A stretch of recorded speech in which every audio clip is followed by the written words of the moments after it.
Friends, ఈ విషయం మీకు తెలుసా? ఏంటి అంటారా? ఫారిన్ కంట్రీలో ఒక తల్లి ముగ్గురు పిల్లలు బీచ్కి వెళ్ళారు. బీచ్కి వెళ్తే సరదాగా గడిపి అలా సముద్రయానం చేద్దామని చెప్పేసి ఒక చిన్న బోటు రెంట్కి తీసుకొని బయలుదేరారు.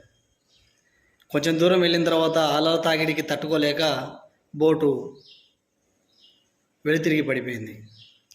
ఆ సమయంలో తల్లి, పాప, ఇద్దరు బాబులు ముగ్గురు ఆ సముద్రంలో ఎటు పొల్లాలనో ఏం చేయాలనో తెలియని పరిస్థితుల్లో ఉంటే రక్షించండి అని పిలవడానికి కూడా దగ్గర దాపులో ఎవరు లేని సిచ్యువేషన్.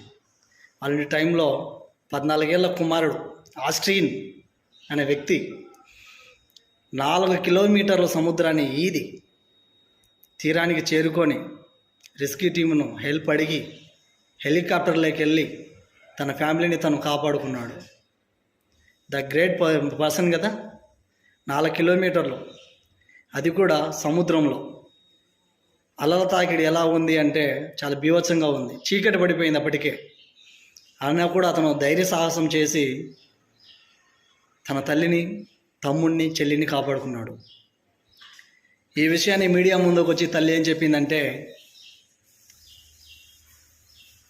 మా అబ్బాయి, చిన్న అబ్బాయి దాదాపు 10 గంటల పాటు నీళ్ళల్లో ఉండడం వల్ల కాళ్ళు చచ్చుబడిపోయాయి. మేము బ్రతుకుతామో లేదో తెలియదు అనుకున్నాము, కానీ నా కుమారుడు ఆస్ట్రీన్ 4 కిలోమీటర్లు దాదాపు ఈత కొట్టి మమ్మల్ని కాపాడాడు. భీకరమైనటువంటి గాలులు, భీకరమైనటువంటి అలలలో ఎదురీత కొట్టినందుకు మా బాబు, నాకైతే నమ్మకం కోల్పోయింది, కానీ నా బాబు మమ్మల్ని బ్రతికిచ్చాడు అని చెప్పింది. నీటిలో 10 గంటల పాటు ఉన్నారు అంటే దాదాపు వాళ్ళు ఇంకెన్ని గంటలు ఉండాలి చూడండి. చీకటి పడిపోయింది. చీకటి పడిన తర్వాత హెలికాప్టర్ సాయంతో వెళ్ళి వాళ్ళని కాపాడారు. చాలా గ్రేట్ కదా. ఇదైతే చాలా సినిమా కథలాగా ఉంది కదా. కాదు, నిజంగా జరిగింది ఇది.